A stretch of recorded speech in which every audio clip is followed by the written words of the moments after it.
Thank you. I'm going to announce our keynote speaker for today. I'm sorry. We have some great speakers, by the way, today. And we're going to kick it off with John Mattison. John is the Chief Medical Information Officer and Assistant Medical Director at Kaiser Permanente, Southern California. He began his medical career at UC San Diego and Scripps Clinic, where he practiced in diverse clinical settings, including emergency services, primary care, critical care, preventive medicine, hyperbolic medicine, trauma, and helicopter medicine. He joined the SCAL region of Kaiser Permanente in 1989 and directed the largest deployment of Health Connect, Kaiser Permanente's revolutionary health IT program that supports over 3 million lives and is used by over 5,000 physicians in 13 hospitals and 140 clinics. His team completed the project a year ahead of schedule and $260 million under budget. Wow. John has actively been involved in the international health data standards and founded the XML work that led to the clinical document architecture and the continuity of care document. Pretty revolutionary. John continues driving towards better health and wellness through his work with the big data analytics, natural language processing, mobile consumer applications, and the use of these tools and genomics to drive truly personalized medicine. In January 2011, John was named as one of the first 6 to receive the Health Data Management recognition as a game changer in health IT for many of his contributions to the field. Please welcome me in introducing John Mattison, your keynote speaker for today.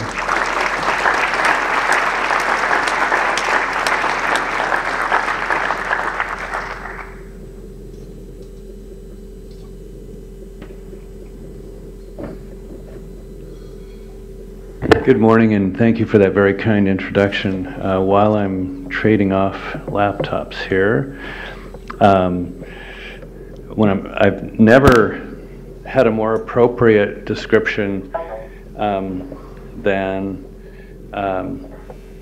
the fact that I was involved in hyperbolic medicine that I just heard. It was actually hyperbaric medicine that I did way back then. But now that I do big data, I think hyperbolic is probably a better description.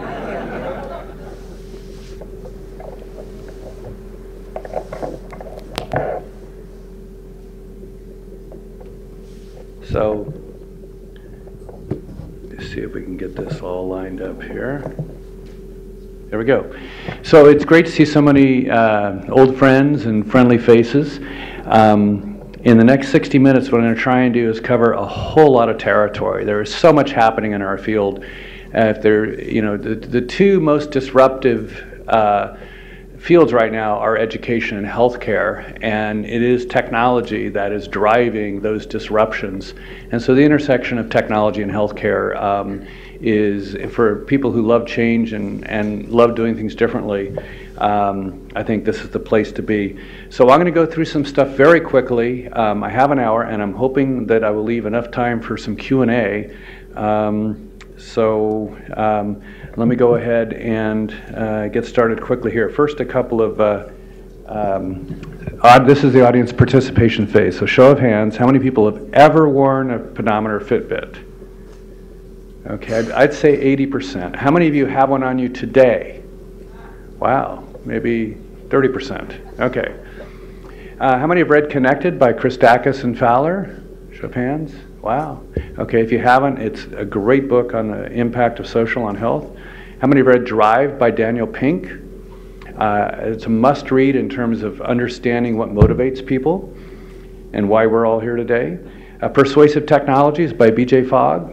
So he's a Stanford guy that you should really know about, who really looks at what works and what doesn't work and why in the field of behavioral technology and persuasive technologies. The Mind's Own Physician by Dalai Lama. So most people think of the Dalai Lama as a religious leader. He is a brilliant deeply plugged-in neuroscientist, and has done some amazing work in that space. How many have used Uber, the cab? How many used one today? Okay. How many have stayed at an Airbnb? Okay. How many have heard of impossible.com? Okay. These three represent two things. One is reciprocal transparency, in that when you get an Uber cab ride, most people don't know that you rate the cab driver, they're also rating you. How quickly you get picked up depends upon whether or not you're belligerent in the back seat. Same is true of Airbnb. And about 5 months ago, I got this idea that there's this notion of cognitive reallocation with the web. We have so many bright minds all over the world. How do we bring people together? I got this great idea about bringing together compassionate action, supply and demand, and matching the supply and demand of compassionate action. And then on Charlie Rose, night before last, I saw that 5 months before I got the idea, an honors graduate student at Oxford actually launched the site called impossible.com, which does exactly that. So I encourage you to look at it. They're doing their US launch soon. And there's a couple things about that. One is, in Daniel Pink's Drive, he talks about what motivates us. And the thing that motivates us much more than carrots and sticks is the opportunity to make a dent in the universe, to change the world and make it a better place. And impossible.com is the first really at-scale version of how do we match people with time and motivation to take compassionate action with those who need that action. And the second issue illustrated by all three of these is reciprocal transparency, which is, I believe, the flip side of the coin of privacy. And as in the post-Snowden era, as we're losing privacy, reciprocal transparency becomes more important. How many have read The Second Machine Age? Anybody? Just came out a couple weeks ago. Highly recommended.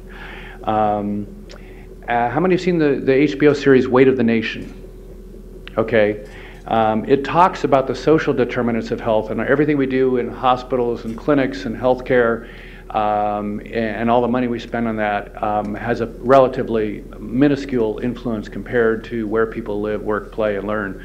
And the social determinants have a lot to do with that. And that's what Weight of the Nation. It's a 4-hour series produced by HBO, world class, sponsored by the Institute of Medicine and Kaiser Permanente, and it's online for free. It's the only thing that HBO has ever done that's online for free. Again, it focuses on the social determinants of health, and some of the work that I've done recently with the Public Health Informatics Institute is looking at how do we create a HEDIS set of scores for the social determinants of health that we can apply universally to help communities benchmark themselves, identify where their biggest opportunities are, and really begin to address the true issues of health and wellness at a community and social level. How many have heard of the gift economy? Anybody? Okay, so that's the foundation of impossible.com and a whole lot of work. There is a groundswell of effort. I just spoke at a conference of local governments in California. I had to go to Yosemite for it, but somebody had to do it. And you would be surprised how many county supervisors and city councilmen and mayors are seriously dedicated to looking at the health of their communities and the social determinants. There's a lot going on. How many have heard of the principles of responsible investing? It's a whole new framework for investing, and that talks about how do we channel investment in ways that bring about greater good, but have the same rigors of conventional investing. So I'm senior advisor to the X Prize, and I'm working with one of the original board members of the X Prize to try and introduce the principles of responsible investing along with a much more deliberate form of collaboration among the X Prize contestants across various aspects of X Prizes. Currently we're working on the tricorder X Prize, but we believe it's generalizable. And then finally, how many of you have read Goodnight Moon to a child before? Okay, now you'll recognize the format of my slides. Okay, I want to mention a couple things about what's happening, not just in healthcare, but across the world. So the Nobel Prize in Chemistry last year was awarded to 3 chemists that came from 3 countries, 3 different institutions, and what they did back in the 70s is they took two completely different methods of looking at protein structure to try and identify the active site. So they did conventional Newtonian physics analysis of folding of a protein to identify where the likely spot was that contained the active site of the protein.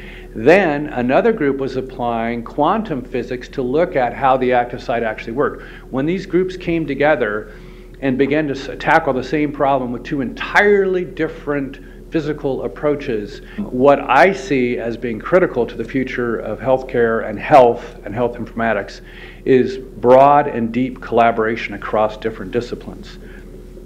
So this is a slide. How many people saw the closing ceremony of the Sochi Olympics? Anybody see that? You know, with the villages hanging upside down. And so it's a tribute to two people, Mark Shakal and Kazimir Malevich. And Kazimir Malevich painted this picture in 1913. And my wife and I were in MoMA in New York about 10 years ago, and we saw this painting. We said, oh my God, somebody got paid and famous for that? And then a book came out called Inventing Abstraction, highly recommended. And it talks about collaboration, but this was a breakthrough piece of art at the time, because Picasso, who was widely credited with inventing abstraction, basically said abstraction has absolutely no meaning whatsoever unless there's a thread connecting it to reality. And what Kaczynski did was he said, you know, fooey on you, I don't think there needs to be any connection at all. So the title of this piece of art, does anybody know? This is Boy with a Knapsack, okay? And so it illustrates that, and most people have never heard of this guy, and yet he was one of the most profound influencers amongst a very large group. So in that same book is a social graph. Now today, people like Jeff Hammerbacher, the founder of Cloudera, and formerly the database designer and analytics designer for Facebook, does these kind of graphs, and James Fowler and Nicholas Christakis and Connected look at how social networks influence outcomes. This was done based upon letters and conversations and meetings. And the interesting thing to note is that the red hotspots are not just Pablo Picasso and Vladimir Kaczynski, but it's also Claude Debussy in music and a series of very notable poets at the time, almost 100 years ago today, before social networks existed digitally. And what the book illustrates is the profound influence of music, art, and poetry in shaping the world of abstraction. And so in healthcare, we need to have eyes wide open to different disciplines and how they play together. Now, if the video gods... The cell prepares for meiosis just as it does for mitosis. So the video gods are with us today. Let me just rewind this and start over. And the ultimate invention of innovation and collaboration is the process of meiosis. So my daughter came to me about a year ago and said, Dad, I'm studying meiosis in my biology class. Would you please explain it to me? It's really messy. So what does any good father do teaching their daughter meiosis? You go to YouTube, right? So I went to YouTube, I found this video, and I learned meiosis, you know, back in the Stone Age. And I never appreciated how profound it is. So I'm going to show this quick video and then explain why it's relevant to where we are in healthcare and in collaboration today. The cell prepares for meiosis just as it does for mitosis. But as the DNA condenses, each chromosome finds its homologous counterpart. These matching pairs of chromosomes hold equivalent genetic information, one set from mother and one from father. Next comes the first shuffle of nature's genetic deck. Deliberate shuffling of 30,000 The two homologs trade genes in a process called crossing over. This forms new hybrid chromosomes.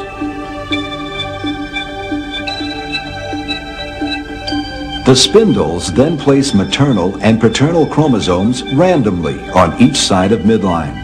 So chromosome 2 from your mom, chromosome 5 It from is your dad. another shuffle that can lead to a host of different genetic outcomes. Finally, spindle fibers pull the homologs apart. So I'm going to stop right there in the interest of time. So I want to review what you just saw. So there are 30,000 genes known to code for proteins. There are 95% more of the human genome doesn't code for proteins, but we know it's very, very relevant to health. And so what happens in this mashup between the sister chromatids is this massive exchange of ideas. Consider every gene an idea. It's deliberate. And then you randomly take a different chromosome, chromosome 1 from your mom, chromosome 5 from your dad, and so on. And then you create a sperm and an egg, and then you bring them back together. So in a matter of minutes or hours, you've actually done 3 at-scale mashups of different ideas. So if you think about how profound that is, the diversity generated by meiosis and the whole genetic process is all about collaborating and experimenting with different combinations of things. And I will come back to this theme in terms of how we really transform healthcare and medical science. So to digress just briefly to what's wrong with healthcare, I believe there's 5 key drivers of healthcare costs: the pervasive influence of pharma. And if you haven't read Bad Pharma, the book, I highly recommend it because it talks about, among other things, publication bias and how easy it is. You just keep funding another study until spuriously one of them proves to be positive. You publish that. You pay for the other 19 and throw them away. And that influence is really pervasive in the industry and has led us down a lot of rat holes. Second is failure to implement what we already know to be evidence-based. Third is fee for volume rather than fee for outcome, and Atul Gawande is the god in this space. End-of-life care. So there's this whole movement emerging around having discussions around advancce directives and end-of-life care.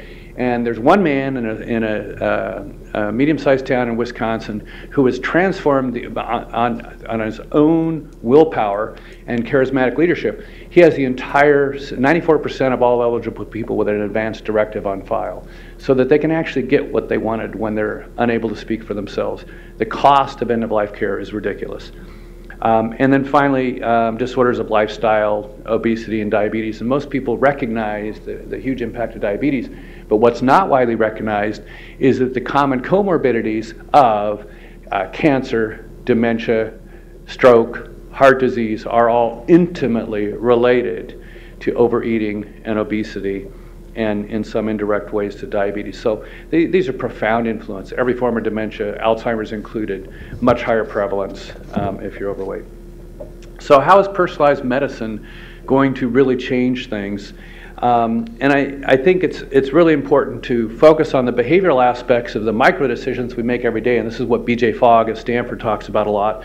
And I like to turn the notion of a mobile phone upside down and say it's actually very stationary. It's glued to us. It goes everywhere we go. So if you change your point of reference from geography to individuals, the cell phone is actually the most stationary thing there ever was. And we need to look at the social determinants of health throughout the life cycle. Democratization of technology that's very popular in Silicon Valley. Say, oh, a rising tide raises all boats, and we'll just get everybody access to the web, and everybody will have higher health and be fine. I don't happen to believe that's true. I think it takes a much more deliberate effort. George Packer has written about this extensively in the New Yorker, as well as a recently published book. And then we need to be much more evidence-based, not just about what works clinically, but what works behaviorally. So how do we know which messaging works best for which type of desired outcome? And then how do we learn from each individual how to discover what works best for them and how to make sure that we're doing what works well for them on a good evidence basis. And then the other thing is most of our behavioral habits that drive our lives are learned in early childhood. So I think it's important that we focus much more energy on early childhood education and addressing some of the social and behavioral determinants very early in life. And let me just mention a study that was done almost 20 years ago between the Centers for Disease Control and Kaiser Permanente in San Diego. 17,000 participants looked at what's the impact of severe prolonged stress in children. And so what we found is that when you look at severe prolonged stress, most kids are resilient, can recover from short-term stress. But if you look at long-term stress, what happens is it actually creates sustained elevations in cortisol and adrenaline and many other determinants of health, and actually disrupts the brain architecture. So if you look at the connectome which is how the brain is wired. You can actually see this in the brain of children who have had prolonged stress in childhood. Cognitive impairment, developmental delays, increased risk of stress-related disease and health problems. So if we want to get value for money, we should be focusing much more on children. All of the Silicon Valley startups, or not all, but 95% of them are focused on people who will pay, as opposed to children and struggling moms who are trying to hold down a job or stay-at-home dads and take care of things. So we need to put much more focus back where these habits are developed.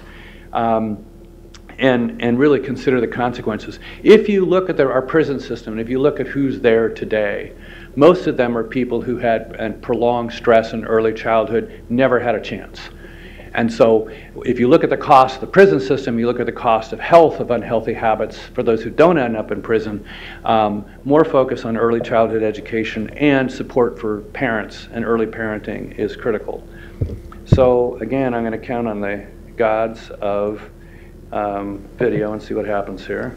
Now, I've worked with people a long time across the lifespan, even in their 90s, and they can change if they're inspired to change. To change your life, you have to change your mind. And the good news is, you can. Your brain cells have the power to build new pathways that will reinforce what you learn and do, including better health habits.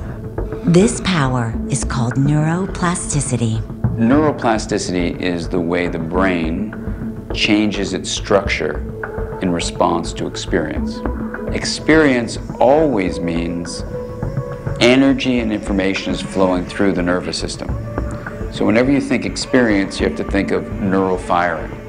What we know is that when neurons repeatedly fire together, they wire together.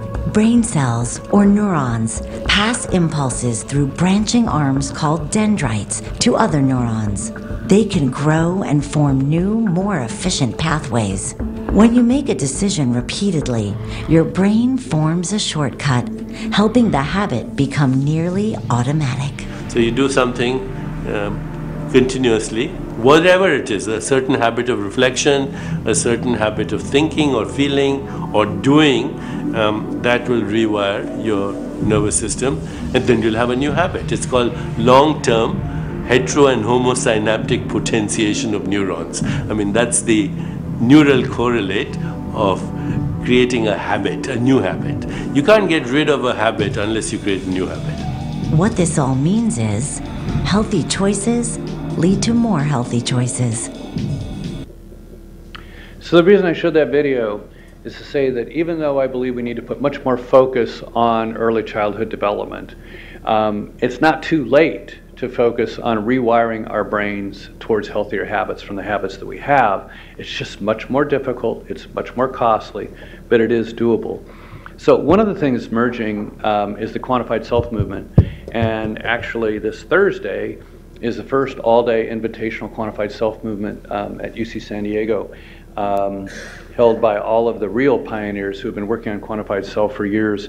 Larry Smart, Cal IT2, Gary Wolf, Wired Magazine, and one of the originals, Mike Snyder, the chairman of genetics at Stanford. So I am actually personally one of the most quantified people in the world, solely by virtue of volunteering to be a research subject in Mike Snyder's study. So every 3 months, I get 6,000 blood assays, 4 complete microbiome sequence, and I've had my whole genome sequence. And what Mike's doing is he's collecting these data across the cohort, looking for a few specific things, but in his own words, describing it more as a fishing expedition.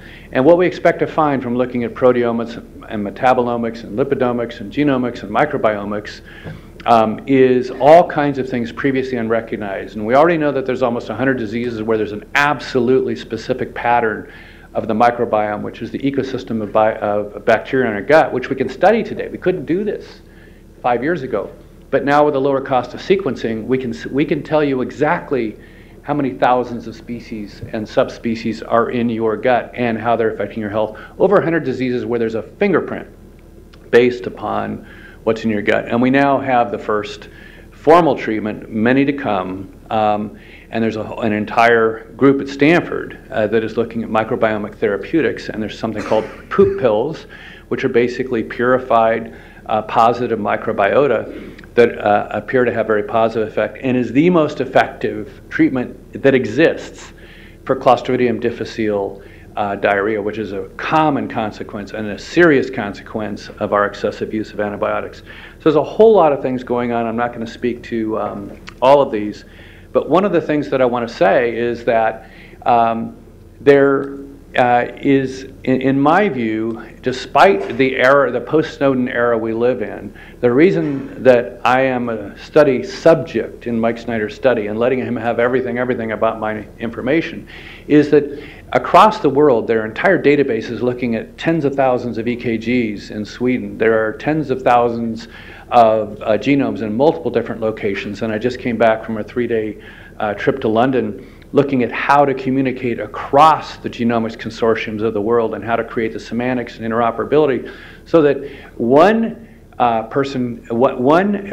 genomics consortium can say, I have a patient with this set of SNPs and this phenotypic clinical outcome. Does anybody else have anybody that looks like this? And you can't do that today, literally. This is mind-blowing, 2014. You cannot do that today. So we set as a goal of that meeting in London that within 9 months we will have 3 different genomics institutes that will be able to ask the simple question, these SNPs, this clinical outcome, you got anybody that looks like it? So as we start really beginning to understand this, not just for rare diseases, but for cancer, which is fundamentally a genetic disease, we're going to reshape the understanding of medicine. And it's been my view for quite a few years that the organ system model of teaching medicine and health is going to evaporate, because if you look at how genomics and microbiomics and proteomics all influence health, they're multi-system. We happen to have organs that are specialized for certain functions, but the actual underlying drivers of what causes them to do what they do, for good or for bad, have an entirely different etiology. And I think we need to recognize that, and I do believe, and I look forward to the day when someone takes the time to completely rewrite the textbook of medicine, completely rewrite the understanding of medical science, completely rewrite medical education around a much more thoughtful and really a pathogenetic kind of etiologic approach rather than an organ system approach, which is what is still taught today. So a couple mantras that I like to think of thriving by. So William Osler, one of the godfathers of modern healthcare from Johns Hopkins, famously said, the secret to patient care is caring for the patient. I like to extend those in the following 3. The secret to health is caring for the person, not just the man in room 207 with diabetes. The secret to wellness is so looking at their whole social context. The secret to wellness is caring for the family and extended caregivers and the personal caregiver network. And then the secret to resilience is caring for the community. And I mentioned earlier that I'm working with the Robert Wood Johnson Foundation and the Public Health Informatics Institute to develop a HEDIS-like set of scores for communities looking at social determinants, and with the Institute for Alternative Futures. So there's a lot of opportunities to transform what we do, not just within conventional healthcare, and not just with the extension of mobile apps and the stationary device called the cell phone, but also through what we do at the community level and understand. So one of the sort of rubrics of public health is that the single biggest determinant of health of a community is average income. And so that can be taken as a reason to just throw up your arms and say, oh my God, what are we going to do? Everybody here's jobless. I believe that if you start looking at the social determinants, how far is it to a safe park? Are there sidewalks? Can you actually find anything other than chicken McNuggets to eat? Do they actually have fresh vegetables nearby? What is the median distance? What is the percent of blight in the community? When we start looking at those things, we can address those as a societal level without necessarily having to address the underlying end result of a disadvantaged community in their economics. So there's a lot of opportunities there. A term I created about 6 years ago I call the Behavioral Symphony for Wellness. So everybody's looking for the killer app. What's the killer app that's going to get everybody to do everything that we want to do? And I'm working with some of the folks in the audience who are doing some very cool startups looking at some of the behavioral aspects of how we move the needle on behavior where people live, work, and play. but there isn't a single killer app. It's how do we bring together different motivational tools across the behavioral spectrum. So every time you hear an ad on TV that says you deserve a break today, thank you McDonald's. Every time you see any sort of enticement, inducement from advertising to do something that's less than healthy, there is a symphony of behavioral cues today that is very unhealthy. We need to replace that. And that's what Deepak Chopra was saying that in that tape earlier, is you have to substitute a good habit for a bad habit. When you come in and see the doctor and the doctor says, stop drinking, stop smoking, start following medications, exercise every day, it's like that lasts for about 6 seconds. And so what we need to really be able to do is think of this much more broadly. In the country of Bhutan, many years ago, 1972, developed an entirely different metric. We still adhere to the gross national product. They began talking about gross national happiness and looking at what it takes to create health in the form of happiness rather than measured by your blood sugar or your blood pressure. Turns out it's probably a much more direct way to health than looking at some of the metrics we look at in healthcare. So, and I mentioned earlier Uber and Airbnb and Impossible. So the other part of creating a zeitgeist around a hierarchy that goes beyond health, beyond wellness, but to more of a community health and happiness is what I call evidence-based compassionate action, and that's where this site impossible.com really can play a big role. So the other term that I invented is called the healthcare plecosystem.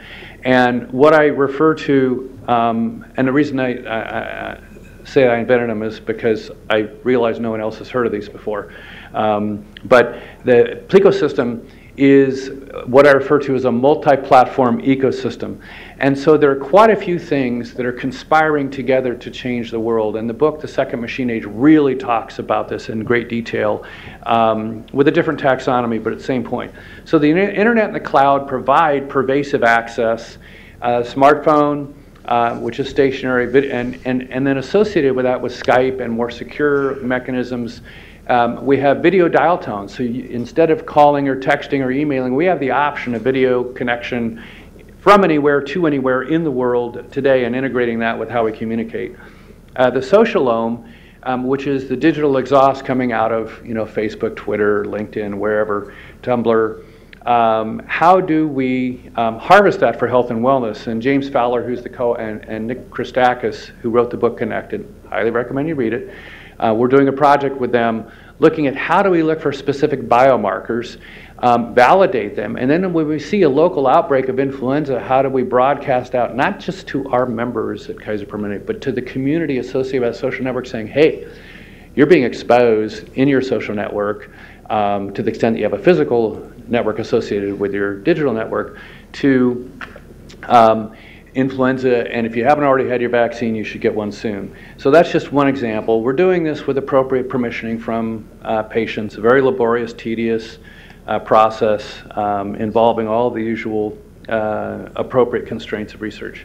Quantified self I mentioned earlier, and what I'm going to be talking about on Thursday at the conference is the quantified pedigree. So we know that the genome is so complex we can hardly figure out how these tens of thousands of things interrelate and interact with each other. So if we start looking at pedigrees of parents and brothers and sisters and siblings, that's going to help us disambiguate because the context for a specific gene really is very much expressed in the form of a pedigree. So there's a lot to do there. The exposome, the densest sensor network in the world looking for environmental contaminants, is in San Diego County. And so some of the folks on Larry Smarr's team at Cal IT2, including the founder of the journal Preventive Medicine, Kevin Patrick, is monitoring and managing the largest sensor network, both fixed and mobile, in existence in the world. We're linking that to our database with our asthma patients saying, what is it about what happened in the environment today that may have precipitated a rash of asthma outbreaks by geography? Tremendous opportunities there. $1,000 genome. And all of the associated therapies that are emerging. There's over 2,000 genetic therapy projects underway across the world today, and I don't know how many of you heard, but There's a very promising, probably a cure for AIDS, HIV, where they've isolated a protein on T cells that leads to those rare individuals who have complete immunity, HIV. They've extracted T cells from people with AIDS, and in vitro they insert the gene, they grow the clone, they stick it back into the people, and for all practical purposes, 10 people have been cured this way. So genetic therapy is not a futuristic sci-fi thing. It's happening over 2000. Same with cell therapy. There's a case out of Boston where they've done stem cell transplants and cured one patient with Crohn's disease, it appears. Need lots of time to validate this. Health record data, so we have a plethora of phenomic data to match the genomic and the microbiomic data. Predictive analytics, machine learning, and AI and visualization. So one of the predictions I've made is there's going to be 10 times more new medical knowledge generated by the year 2020 than there are by all conventional research, randomized controlled prospective clinical trials. And I'm absolutely confident that that's going to prove to be true. And persuasive technologies I spoke about earlier, BJ Fogg and others. And then finally, sort of a laundry list of avatars, robotics, heads-up displays, 3D printing, which are going to increasingly broker our personal relationship with what is increasingly an overwhelming amount of information in the universe. And I gave a talk about 5 years ago now at an unconference called Who Owns Your Avatar and Why Do You Care? So we all have avatars whether we recognize them or not today. Amazon knows who we are. There's so many, Google knows who we are. So they're representing us in digital form and they're aggregating more and more data. So who owns it? What do they want from us? And the question of how we find transparency into that black box economy becomes very important. So it's what I call the opacity hazards. So I don't think we're ever going to be able to restore the kind of privacy we had before the evolution of the internet, but I think what we can attempt to do is have a very active and deliberate process to create reciprocal transparency. So all the multinationals and the nation states and the NSA know more about us and our habits than we do in many cases. How do we have the same level of transparency into them? And I don't agree with everything Snowden has done. But the one thing I do agree with is who's watching the watchers and who's watching the watchers that are watching the people who are actually using our data. So there's sort of a passive and an active way. Actively, we need to look at much more encryption for data in flight. We also need to look at ways of having more direct ability to say who has my data and what are we doing and what are they doing with it. So both the Pew Research Fund and the Institute of Medicine have published in the last 6 months articles saying that if you survey people, they're less concerned about who has their data than they are with what are they doing with it. So getting to a world of reciprocal transparency is going to be a key consideration. Next is what do we think about in terms of the healthcare delivery system that we all work in and support more directly? And I think there's basically 3 conversations that we have to think about. So for the first 3 million years of our evolution, we learned how to learn, we learned how to communicate, we learned how to become a community based upon oral narrative. How do we talk to each other? How do we tell our story? How do we motivate? What's a motivational interview? What's a motivational narrative?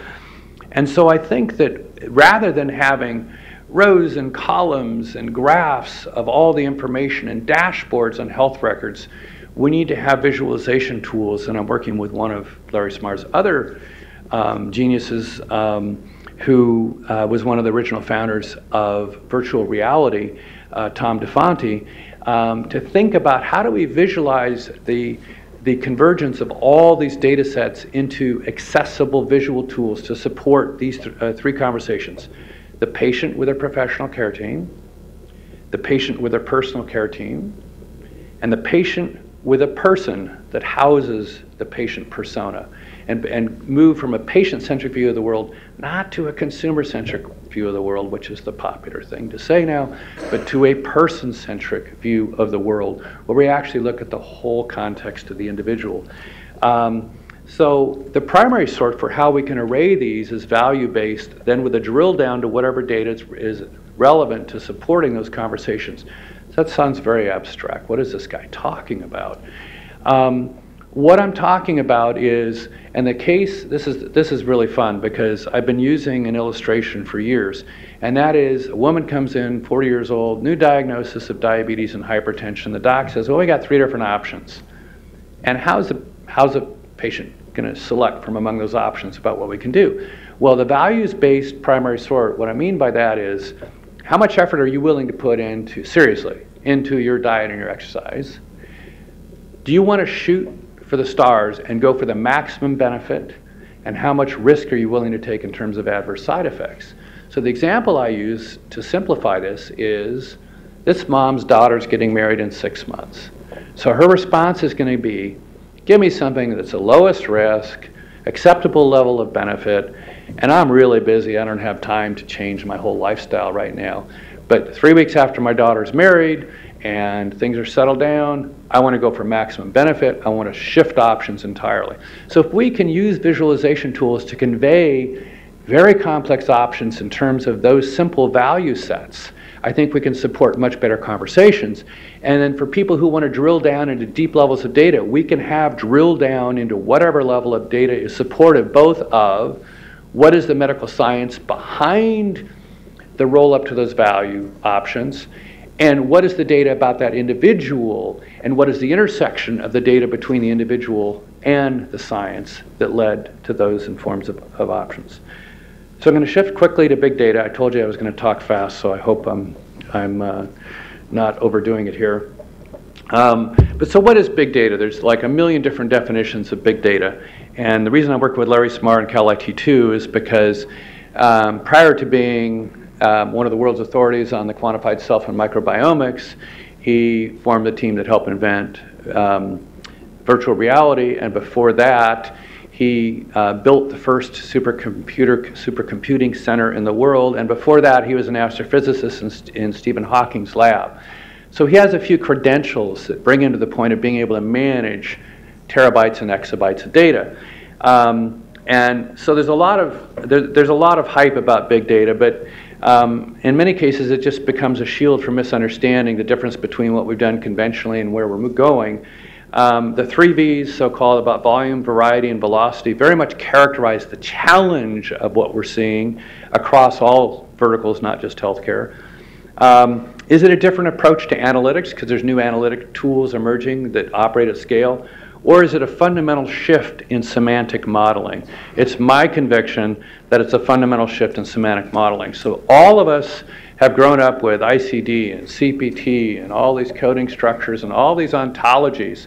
And what an ontology or a terminology set like ICD or CPT or SNOMED is in its fundamental form is not just a lexicon or a list of terms, but canonical relationships between concepts. And that's what an ontology is.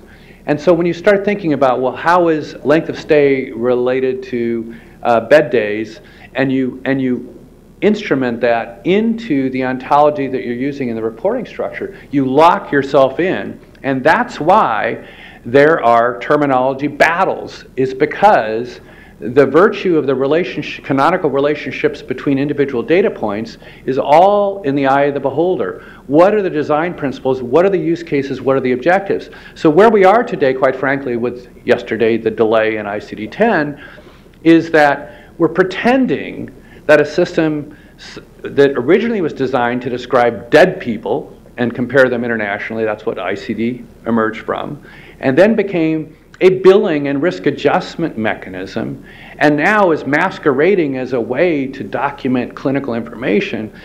We're serving 3 radically different masters, and it just doesn't work very well. It just, and I'm speaking as someone who spent 6 years on the board of SNOMED International back in the early days, and describe myself as a recovering ontologist. What's happening in big data is fundamentally different. Instead of saying, here's the data model and here's how we put all the stuff in according to these predefined relationships, so that whenever you violate the original use case, you're using data in ways that the data and the database were not intended to be used. What Hadoop, the center of the big data universe, and MongoDB and a couple of others, but Hadoop primarily, what they do is they say, I'm not that interested in a data model right now. Just give me all of your data and give me all of the metadata attached to that data element and put it into a relatively model agnostic environment. And then when I want to run a query or a set of queries, I can use those atomic level metadata to understand what it is I'm looking for without being artificially constrained by the design principles and the use cases that underlie the ontology that created the database schema in the first place. So we have found a way to trap ourselves in database schemas and ontologies that is absolutely crippling us. And so in the future, there's no doubt in my mind that these ontologies and database schemas will persist because of reporting requirements. But be very mindful of what the purpose of a particular ontology, and there's a huge flame in the American Medical Informatics Association blogosphere right now around how ICD-10 came to be what it is and how it's trying to serve too many masters and it's really screwing up everything. Be mindful of the fact that those database schemas will be useful for reporting. They will be useful for prospective research studies, as will cohorts and populations. But as we get into personalized medicine and as we get into deeper understanding of health and healthcare, it is the shift in semantic modeling. And so one of the terms that one of the vendors in this space, Pivotal Labs, uses is model on query rather than model on data entry. And you create what's called a landing zone, and you put all this atomic level data and atomic level metadata into a landing zone. Then you can use it for a million different purposes and bring the metadata along with it, not constrained by someone's predetermined relationships between the data types. So that's a long way of saying that I actually believe that big data is about a fundamental shift in semantic modeling and how you can repurpose data over and over and over again relatively safely. Now, the Financial Times last week published an article saying people are abusing big data and confusing correlation with causation. That's the oldest statistical problem in the book. There's nothing new about that. Big data gives people an opportunity to do more of that at scale. But there's actually some tools, some statistical tools emerging in the big data field, and I gave a talk on this in Boston about 3 months ago, to do cross-validation by looking at entirely different data sets and asking the same questions to see if you get the same spurious data over, same spurious outcome over and over and over different populations, different data sets. It's probably not spurious, and there's a number of statistical tools where big data in the proper hands of a well-trained data scientist actually can bring more precision and more confidence that correlation does translate into causation. There's still going to be a role for controlled, randomized, prospective clinical trials where it's really critical to validate, but the ability to disambiguate a spurious finding from a valid correlation, a spurious finding from a valid correlation and causation is very much within our reach. So now I'm going to shift into the role of pervasive sensing. So anybody go to the Computer Electronics Show in Vegas this year? There was a whole floor on healthcare sensors, hundreds of vendors, each of which claimed that they were the biggest market shareholder of their particular field. So how many glucose sensors, how many vital sign sensors, how many sleep sensors? There are tons of investors who are going to be very, very disappointed because we don't need 100 different contestants for every parameter.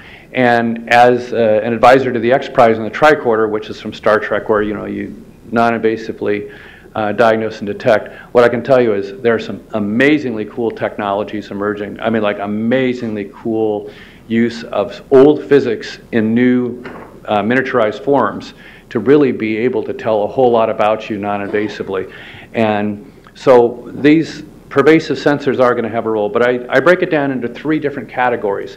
The first is the athlete and the warrior. So the special forces, special ops groups in Afghanistan 10, 15 years ago, they were wearing sensors so that their buddies could say, are they dead? Do I need to recover the body safely? Are they perfectly fine and holed up in a cave and I can wait? Or are they at the risk of dying if we don't get to them right away and we're going to risk the whole team to go save this person rather than let them die in the field?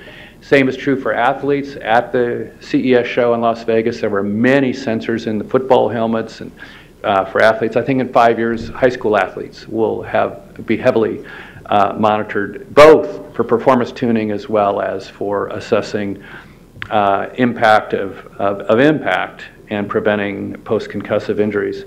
And for the rest of us, The reason I asked about how many people have ever worn a pedometer and how many people have one a day and a big drop-off is that digital nannies, I don't believe, are the effective way to go. So I don't want my digital device say, John, you got 200 more steps to take today, or you've got 500 more steps to take tomorrow to make up for it.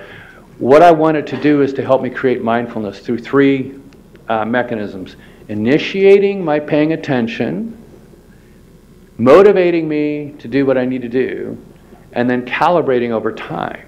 And so what I'd like to suggest is if you want to really get the benefit of a Fitbit, extend the interval of time between which you look at how many steps you've taken from a day to 2 days to a week to a month, so that you're not saying, oh my God, I'm 200 steps short. What you're thinking subconsciously is, there's the elevator, where the heck is the stairway? Do I take a cab or can I walk 6 blocks? Take the path of most resistance and create more and more mindfulness so it becomes a part of who you are. And we already know this from the blue zones. If you look at the studies of healthy communities around the world, whether in Costa Rica or Japan or elsewhere, one of the most common factors is regular daily exercise, regular sleeping habits, good, healthy, local, fresh fruits and vegetables, and healthy social relationships. So this digital pervasive sensing world is going to collapse into a few really, really good technologies. But for most of us who are not treating a disease or warriors or highly trained athletes, it's going to be about how do we use them to create mindfulness for ourselves. And then everybody says, okay, so we're going to have these exabytes of data just streaming into the healthcare. And I was on the technical expert panel in DC recently published just last month, the patient-generated health information report. How are we going to deal with all this in the health record? And it is the hardest thing for physicians to understand. They don't own the health record. The health record is, in fact, everything that is relevant to supporting a decision that supports a patient's goals and objectives and within their value set. And so as we discover more and more what information is relevant, we need to be able to consume these data for two purposes. One is to discover what's important, and the other is to create actionable information for an individual. So these are the 5 dimensions that I believe are relevant to how we manage this avalanche of data. The first dimension is the archetypes of data. These are 50 years old. Time series data, text, and graphics. The second dimension is filters. Is this value an absolute outlier? Is a blood sugar of 180 an absolute outlier? Yes, of course it is. Is a blood pressure of 160 over 90 an outlier? Yes, of course it is. The trend, so if you've got someone who's been running 140 over 90 continuously, and we're in the process of helping them, it goes to 145 over 92. Do we want an alarm to go off? No. But we want to be able to assess the trend. And then the third in this category is aggregation. And there's already a startup that I've been mentoring that takes aggregates of data and says, this set of data, each individual component of which means nothing as an outlier, together says something's really wrong here and we need to intervene. The third dimension is personal nomograms. So every one of us, my wife's average daily blood core body temperature is about 97 degrees. And there's a small fraction of the population where that's true. So when she goes to the doc and says, I'm sick and I'm febrile and her temperature is 98.2, and they say, don't worry, you're fine. Quite the contrary, 98.2 is a fever for her, and there are lots of people like that. And it's true for everything, and that's what Mike Snyder's study in Stanford is going to reveal, is the variation in personal nomograms. And we had a really healthy discussion about this. But where do you localize the analytics, the compute, and the storage on the stack? So you have the sensor itself, you have a local sensor network based, so this is the topology, what I call the topology of the avalanche. So from the edge, the sensor itself, all the way up to the aggregated cloud, where do you manage this information and how? So the sensor and the sensor network. The sensor network can be defined by a location or by an individual. The local router associated with any middleware, the internal cloud in our institution, and the aggregated cloud or a federated cloud. And we need to be very thoughtful about where we localize it so that we can manage. So if someone has labeled brittle diabetes or labeled hypertension, we might want a reading of where they are every 10 or 20 minutes. But once they're stabilized, we can store at the sensor level what's within bounds for them, compress it, and then send a signal saying, yep, for the past 48 hours, it's all been within range, without sending everything. And then we can time bound when we can discard that data, so we're not just flooding the cloud with meaningless data. And so chattiness is another thing. You know, how much interrogation is there? Local context. As I mentioned, there's data context as well as the person and place context. And there's a whole series of parameters. And I'm going to be publishing a document on how we think about the topology of how we manage these avalanche of data. So big data conundrums, and this Financial Times article was just published, was just a scathing criticism of how big data is being abused to confuse correlation with causation. And the notion that data can speak for itself, well, in the hands of a really good data scientist and really good visualization tools, it actually does work. I've seen many examples of that. Genomics and cancer is a case in point. Volume will create precision. Again, in the hands of a data scientist, yes. Correlation at scale confers causation. With some of these new emerging validation statistical tools in the big data science world, there's actually some truth to that. There's an assumption that when we capture data about everybody, everything, where n equals all, there's no need to validate sampling, because you've got everything. And so the classic complaint about that, and this is referred to in the Financial Times article, is speed bump. How many people have heard of speed bump? Okay, it was invented in Boston. It's used in cities across the country where your smartphone, while you're driving, detects that you've hit a pothole. Boom. That's a pothole. Send your GPS location to Public Works. They come and they fix the pothole. So they thought they had just solved the problem at scale. Well, guess what? Go to poor neighborhoods where nobody carries a cell phone or has a car that is really detecting them, and what you've done is you've amplified social disparities rather than flattened them.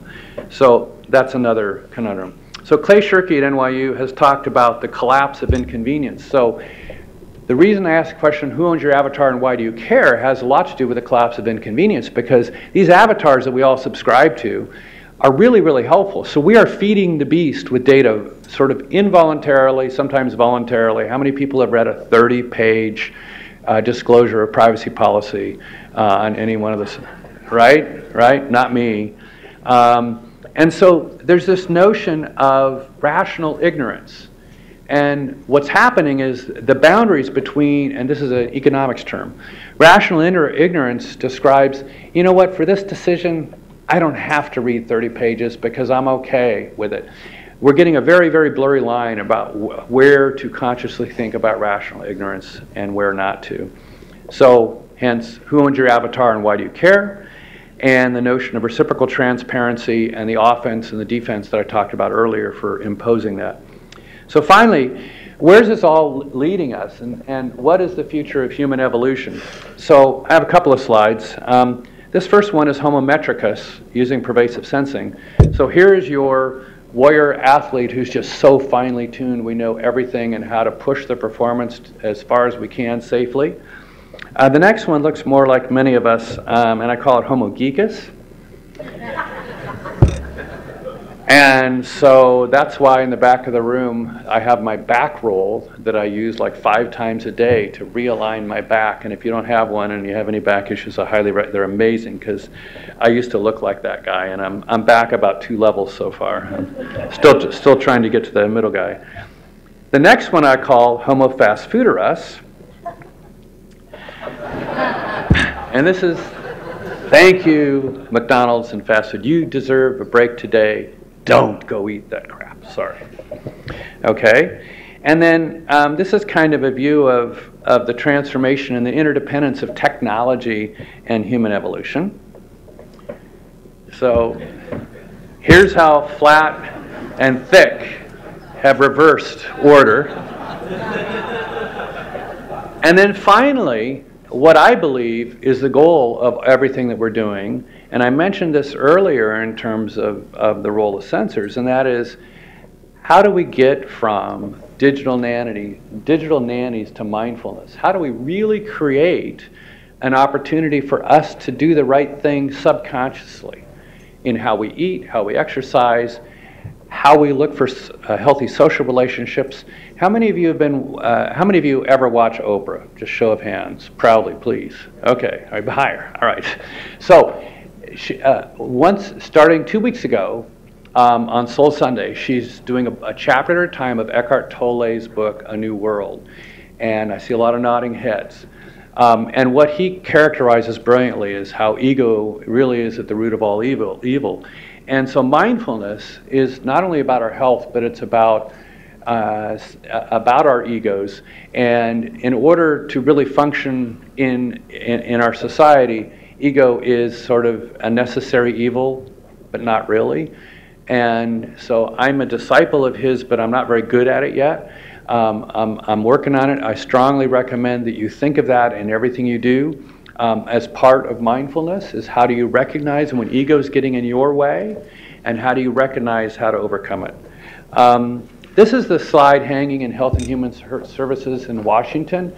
It's a brass plaque attributed to Hubert Humphrey, and it says, "It has been said that the moral test of a government is how the government treats those who are in the dawn of life, the children, those who are in the twilight of life, the elderly, and those who are in the shadows of life, the sick, the needy, and the handicapped." And I think that as a nation, we're at very high risk of what Newt Gingrich is predicting is that we're going to look more like the NHS, and we're going to evolve more and more towards a single model of care, except for those who can afford concierge medicine. And so if we do that, I think we've really lost the battle of the intent of what Hubert Humphrey called out. The second machine age I mentioned earlier, highly recommend reading it, talks about how, and I don't know how many of you read this, but Foxconn, that makes all of our iPhones and iPads in China, Google just hired the best talent in the world, Ray Kurzweil, and a huge team to do AI and robotics. Google's acquired 8 robotics companies. They just signed a huge contract to completely automate these factories where our cell phones and our iPads are made in China, in Foxconn. And what is it doing? What has it already done? China has seen a net loss of high-tech jobs. So there's been a lot of investigative reporting around the sweatshops around the world. I had dinner last night with the person who broke the story on Nike and the sweatshops. And so there's a lot of this going on. But the only thing worse than that is to passively allow AI and robotics to disintermediate people and cause massive unemployment. So the head of Blackstone, the CEO of Blackstone, which is an investment firm, biggest one in the world, they have $3 trillion under management, has just recently took a tour of 40 countries. The number one concern of every leader of every country he went to was the structural loss of jobs due to AI and robotics. So this notion of the democratization of technology will raise all boats, I think is conspicuously wrong. We need to really rethink what it is to have a meaningful job, how it is that we allocate funds. And in the book, The Second Machine Age, they talk about some of the things that have been tried that don't work and some proposals for some things that do work. But we need to very much be aware of the fact that a new underclass is being created by all of the great work in AI and robotics, and we need to be very cognizant and deliberate about doing something about it. So, last slide. Is this a false dilemma? We have too many imperatives and not enough funding. So all of us experience every day, wow, there's 100 cool things that we ought to be doing, but there's only a few that we can do. So how do we focus on community efforts with the highest return on investment? Do we build more prisons, or do we invest more in early childhood education? Do we support adults who pay for mobile apps and services, or do we focus on the children? How do we see mothers, parents, stay-at-home dads as the most influential change agents we have for creating health and happiness? What is the role of government? What is the role of healthcare industry? What is the role of local thought leaders? So I want to end on those questions because I think that if we stay within the mindset of our vertical and what we're trying to do today, I think we're really keeping our heads in the sand in terms of some very huge, looming, imminent future problems around where technology is leading us. And there's a whole lot of groups around the world who are all over this and are trying to rethink what is health, what is wellness, what is a healthy community. And I encourage you to look into some of those. And with that, I'll stop and take questions. Thank you very much.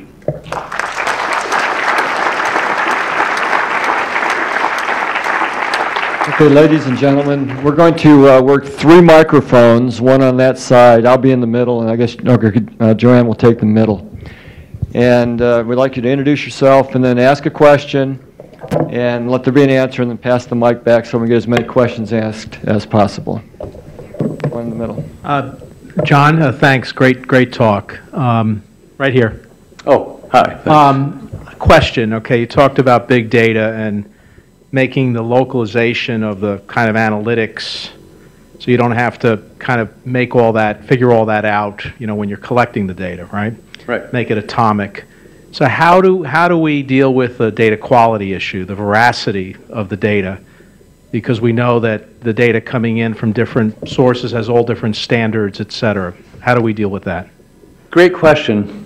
And so we had this discussion internally at Kaiser Permanente just last week. And so the conundrum of how do you create the enterprise data warehouse and why is it so hard to create an enterprise data warehouse? Well, data scrubbing and data veracity is something that's very, very difficult to ascertain because it also depends upon the use case and the question you're asking. And so if you bring all of the metadata attached to the data, and storage is getting so cheap, it's not a big deal to store these data. Which system did it come from? What version of that application was it on? What was the ontology and the version of that ontology in use at the time? And then what is the value? Data veracity can actually go up. What goes down is prescribed relationships between data that are critical for reporting purposes, for quality reporting, or for billing, or for these secondary uses of the information.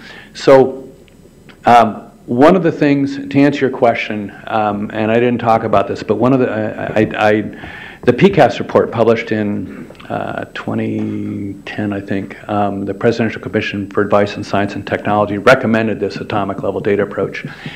And they said that this is going to be the way to solve all privacy problems. When you attach the sensitivity metadata to every term, you can just flip a switch and redact everything that's sensitive data. And I gave testimony against why that doesn't work. 2 false assumptions. One, everybody has the same value over whether diabetes or pregnancy or abortion is sensitive or not. And not true, conspicuously not true. And the second is that those value sets are stable over time within an individual. Clearly not true. Someone gets diagnosed with breast cancer or AIDS, they're crushed. 6 months later, they're in the march, they're wearing the t-shirt to work. But the baby that went out with the bathwater was the attachment of provenance, the chain of custody of every data element. And so what I argued for in a debate at the Open Source Internet of Things, it just happened last week, unfortunately up in the wine country, I had to go there too. What I argued is we need to have all of our vendors begin thinking about putting the capsule in. They don't have to fill it with values yet, but put the capsule or the envelope in for atomic level provenance along the entire chain of custody. Then, when you have the atomic level data and the chain of custody, then you can parse it through a veracity engine and actually file a patent, including that concept around a veracity engine that can operate on what machine did it come from, what version, what do we know in retrospect about the problems with calibrating that sensing device, or what were the constraints of that ontology at that point in time and that version that was used, so it actually can enhance it if it's implemented well. I don't see this happening tomorrow. I don't see it happening in 3 years. I see it as inexorable in 10 years for precisely the reason you asked. Dr. Mattison, this question over here on your right. Yeah. Hi, I'm Jim Harris. I really enjoyed your presentation and the point you made about the creation of the underclass. But how do you square that with the primary value of Silicon Valley and the entrepreneurial world, which is venture capital, short-term return on investment? There's never going to be a short-term return on investment for children, people in the inner cities and so forth. So how do you, where's this money, where's this innovation going to come from? Great question, thank you. So I did mention the PRI, or Principles for Social Investing, Principles for Responsible Investing. There's a whole discipline. We just hired someone who got a graduate degree in PRI from University of Colorado at Boulder, and we are applying those principles now. And there is a way, it's been patented by one of the folks on our team, only as a defensive patent, not as an offensive patent, to secure the capability of applying principles of responsible investing to play the field, so-called spray and pray approach to investing, where there is not only good evidence that the return on investment will be sound, but that it will encourage people who are currently using Kickstarter and Indiegogo to be able to evaluate both the social impact and the return on investment. And I'll mention Elizabeth Dreiser, who was asked by California Healthcare. She's part of this team that we're working on this. She and Lee Stein is the guy who's patented the method of doing this. Elizabeth was asked by the California Healthcare Foundation to create a white paper on how to assess the value for money in foundations, and it's all, the value for money in foundations is all over the map. So there is a white paper she published for CHCF, and there is this new movement towards PRI, and we're going to be really broadcasting that model for precisely the reason that you say. And these are hardcore CEOs that are participating in this design, and I believe that there's a way to do that effectively. Silicon Valley will always have its value for just the breakthrough technologies, and everybody in the world is trying to copy it. I'm going to London next month because they're opening $1 billion innovation park based upon the Silicon Valley model, and so it's a valid question, but there's some emerging answers that are very, very promising. Question back here. Hi, Laura Landry with Vigilance Health. Are you scared? Hey, Laura. So if there's a common thread in almost everything that you linked together, which was a wide variety of things, it almost seems like the need for focusing on what we want to create really dominates what we've done for decades, which is of trying to avoid what we don't want. And so how do we start to get people, I mean, this is a neuroplasticity question, right? Right. How do we start to get people to stop focusing on what you don't want and put that same tenacity into focusing on what we do want? Great question. And at the risk of my media relations calling me up tomorrow and telling me you said what, I'm going to say that government by its nature tends to follow, not to lead. And so to the extent that we're relying on them for what it is we have to do for meaningful use and what it is we have to do with ICD and various other initiatives, we are following the followers of the leading thinkers. And I think what we all need to do collectively is to be prepared to ask the question why, and to pursue the why, and to realize that if we pursue the why for the benefit of our communities and the benefit of our families and the benefit of our patients and the benefit of our members, we will get to the answer much more efficiently than if we're doing what Judy Faulkner of Epic has railed against. She did the math. They spent 365 person years making the Epic product meaningful use compliant, rather than investing those 365 person years in more meaningful functionality that the consumers are asking for. And you can talk to any CEO of any EHR vendor and they will tell you the same thing. So to the extent that we must comply with the followers of the followers, we're in trouble. To the extent that we can break out of that model as individuals, as groups, as a frame of reference, I think we can much more effectively approach the gross national happiness model of Bhutan and much less the gross national product paradigm that is religiously adhered to by our government. And so I think it's a real shift in paradigm, it's a real shift in thinking, and I think that every one of us has the opportunity to do that every day in what we do. Think about what is really the best solution, not the most convenient solution. And so this dwarfing of convenience over doing the right thing is crushing us, and I think we need to reframe how we think about that. Thanks. A great question, Laura.